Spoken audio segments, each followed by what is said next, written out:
Rapaziada, bora acompanhar aqui porque o PVC disparou, detonou geral e tem também o João Guilherme defendendo o Flamengo, né? Dando uma jantada aqui do jornalista. Vamos acompanhar aqui esses dois cortes que eu preparei. Já se inscreva no canal, acione o sino, deixa o seu like e bora pro vídeo. Terceiro ano seguido que o Flamengo termina a fase de grupos em segundo lugar, em segundo lugar na chave. Não por outro motivo, sim. O Flamengo foi eliminado em Assunção pelo Olímpia nas oitavas e pelo Peñarol no ano passado. No ano passado foi jogar contra o Bolívar no segundo jogo lá em La Paz. Aí classificou e foi eliminado pelo Peñarol nas quartas. É o terceiro ano seguido. Isso não significa que o Flamengo vai ser eliminado nas oitavas ou nas quartas de novo, porque vai depender de uma série de circunstâncias. O Felipe não falou do desgaste do jogo de domingo. Que acho que é tão comum ele tomar pancada porque falou do desgaste do jogo anterior, que ele não acumulou o jogo do anterior. Que eu acho que faz muito mais sentido do que não quebrar a linha de 5. Um time do potencial do Flamengo tem que criar alternativas para quebrar a linha de 5. Tem que ter repertório para isso, né? Se ele tem qualidade para isso, se não dá pelo meio, que ele cruze, que chute de fora da área, buscar soluções. Não, essa situação é mais o que o Felipe mencionou sobre o aspecto físico, vou até recuperar para não ser injusto com ele aqui, muito das situações físicas dos jogadores que já têm se machucado. Então, valorizou muito a situação do Gerson, de ter sentido o joelho, ter feito o tratamento. O Gerson comentou também na zona mista desse esforço que ele fez ali, depois de sentir os dores no joelho, sai do jogo contra o Palmeiras com dores no joelho. Então, valorizando esse aspecto da entrega dos jogadores mais uma vez dentro dessa dinâmica. E relembrando que tem gente que está fora que não vai voltar tão cedo. É o caso do De La Cruz, por exemplo, né, que é uma peça importantíssima nesse meio campo. O Pulgar talvez está mais próximo, assim, pelo que o Felipe falou, de voltar logo. Então, tem quando ele foi perguntado sobre a dinâmica do time dentro desse jogo, eu acho que mais da questão da ansiedade de tentar gerar logo o resultado do que necessariamente nessa partida específica a parte física. E até porque o Flamengo jogou muito no campo do ataque, então não precisou gastar tanta energia nesse vai e vem, né? Acho que diferentemente do jogo do Palmeiras, que ofereceu essa dinâmica no final de semana pro Flamengo. Então foi um jogo muito postado no campo de ataque, e ali estava na questão da criatividade, de tentar gerar movimentações que impactassem na criação de espaços. Então o Flamengo teve essa dificuldade, o Felipe admitiu, né, nessa dinâmica da questão da ansiedade, e aí ele, além de mencionar o Gerson que estava com problema no joelho, falou que o Bruno Henrique chegou no jogo sem condições, mas o Bruno Henrique entrou no segundo tempo. O Alan, ali meio campista, voltou, né, 3 semanas parado e tal, não estava no ritmo ideal, enfim. O Alexandre também estava com algumas questões aí. O Alexandre, inclusive, foi o último dos caras a sair do jogo de ontem, né? Estava alongando um pouco seu processo de recuperação lá no vestiário, enfim, banho e tal, toda a massagem que eles fazem após a partida. Então foram esses jogadores que o Felipe mencionou, mas não tanto trabalhando numa deficiência física do time, mas numa questão aí comportamental e mental de ansiedade pela necessidade de fazer o placar e resolver logo a parada. Agora, além dessa questão anímica, tem uma queda técnica de alguns atletas também, né? Que a gente pode colocar aqui do Arrascaeta, ou o Bruno Henrique aí, perdão, desde a questão da investigação das bets, o Pedro ainda tentando chegar à sua melhor forma depois da lesão. Então, tem alguns atletas que estão abaixo ainda e que contribuem para que esse desempenho tenha sido difícil.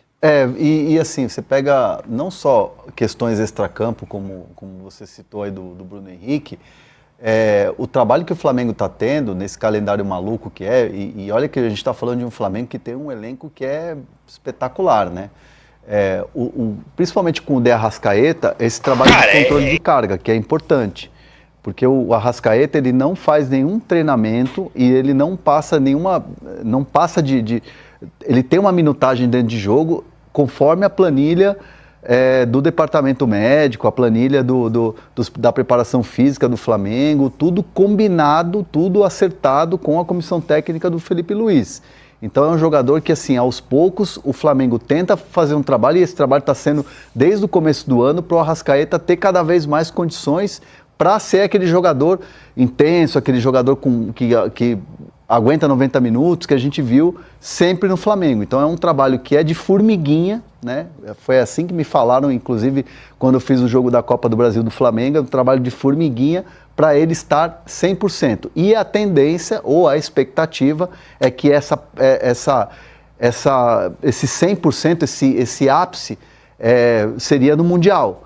Mas esses últimos jogos da Libertadores, essa sequência de jogos importantes, isso está mostrando que o Arrascaeta ainda precisa mais um pouquinho. E a gente está batendo a porta do Mundial, né? Então, vamos ver como é que vai ser. E é bom lembrar que ele está suspenso para a primeira partida das oitavas, porque tomou cartão amarelo ontem.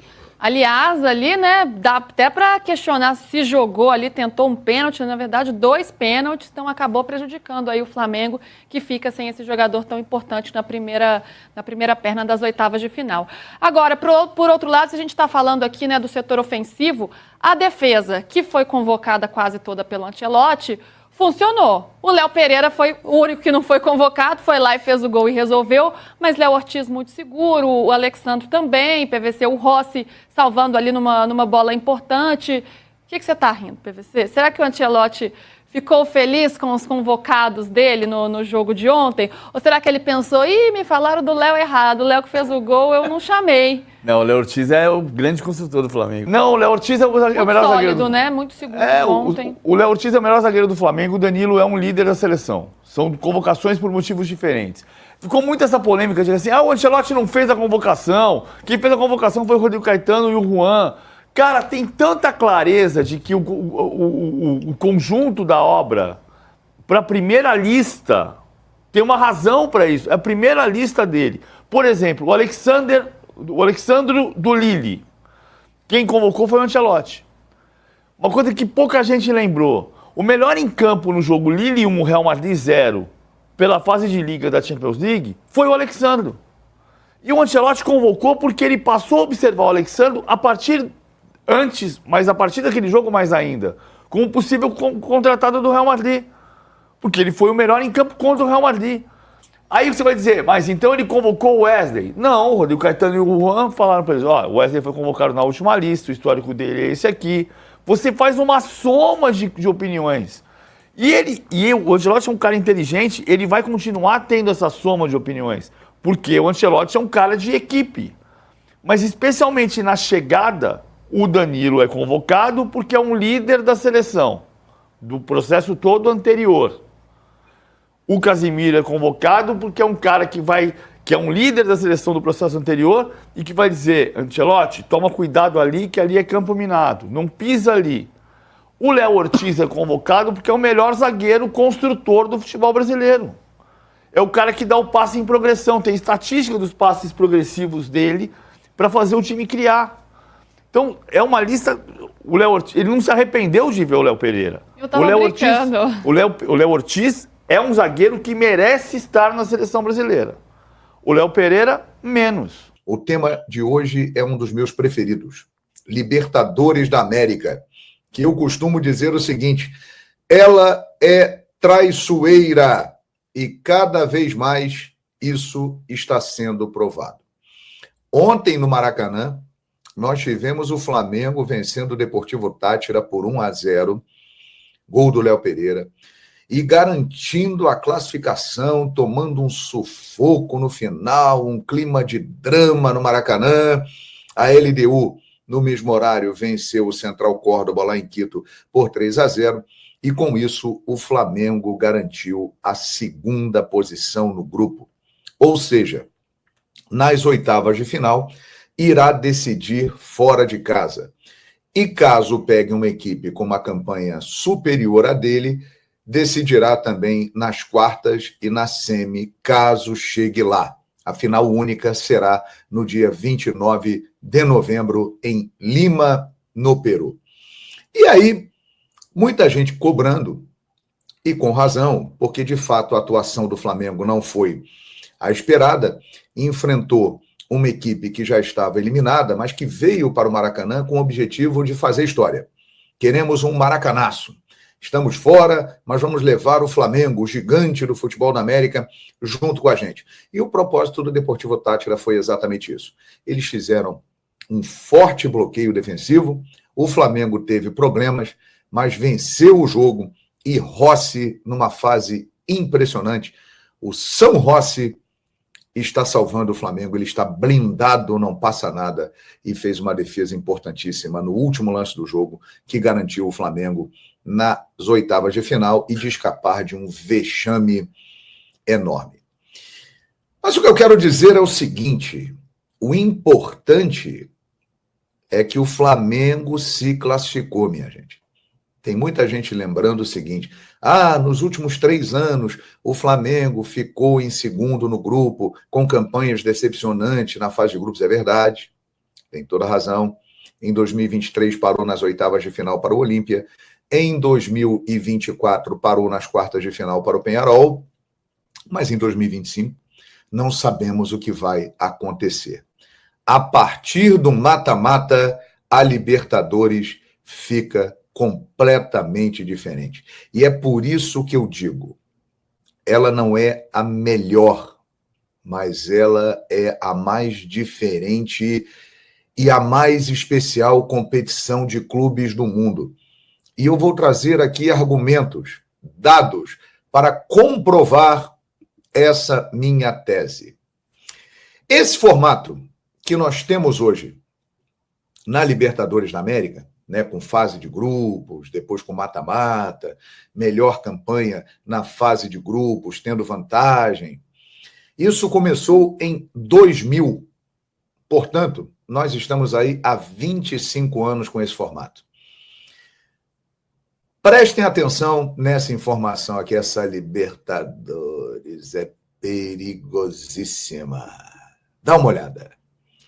Desde 2000, apenas 3 times com a melhor campanha na fase de grupos foram campeões. Atlético Mineiro em 2013, Atlético Nacional da Colômbia em 2016, Palmeiras em 2020. Só esses, minha gente. E esse formato começou em 2000. Só esses aí foram campeões. E o Palmeiras é um bom exemplo.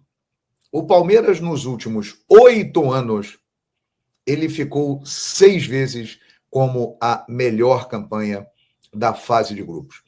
Ganhou 2 Libertadores da América. Um ano, ele foi a melhor campanha, 2020. No ano seguinte, em 2021, ele não foi a melhor campanha. Aquela foi do Atlético Mineiro, que acabou sendo eliminado pelo Palmeiras na semifinal.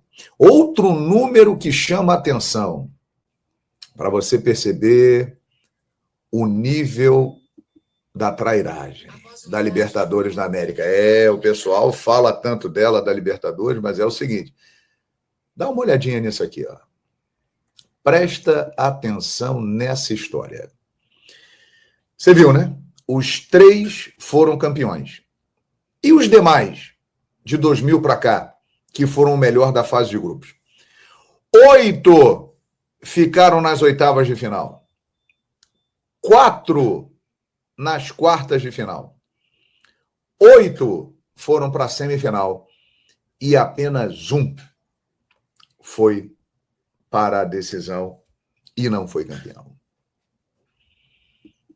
Ela é diferente, ela é traiçoeira, ela é perigosa.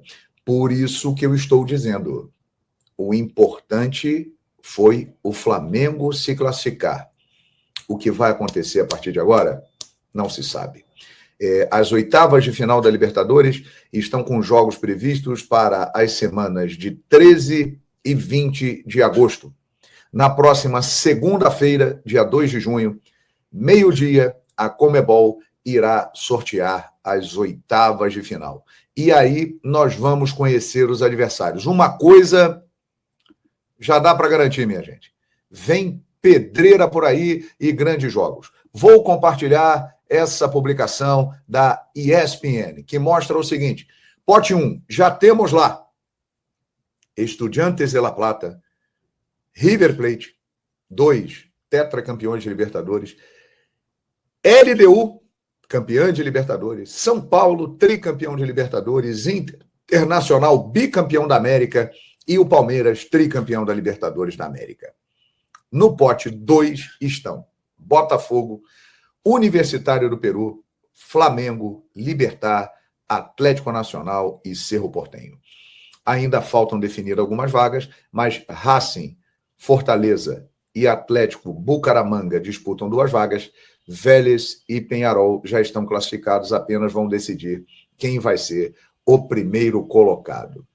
Ou seja, Ficar no pote 2 é ruim? É, porque você vai decidir fora de casa. Mas não significa nada. Afinal de contas, é Libertadores da América.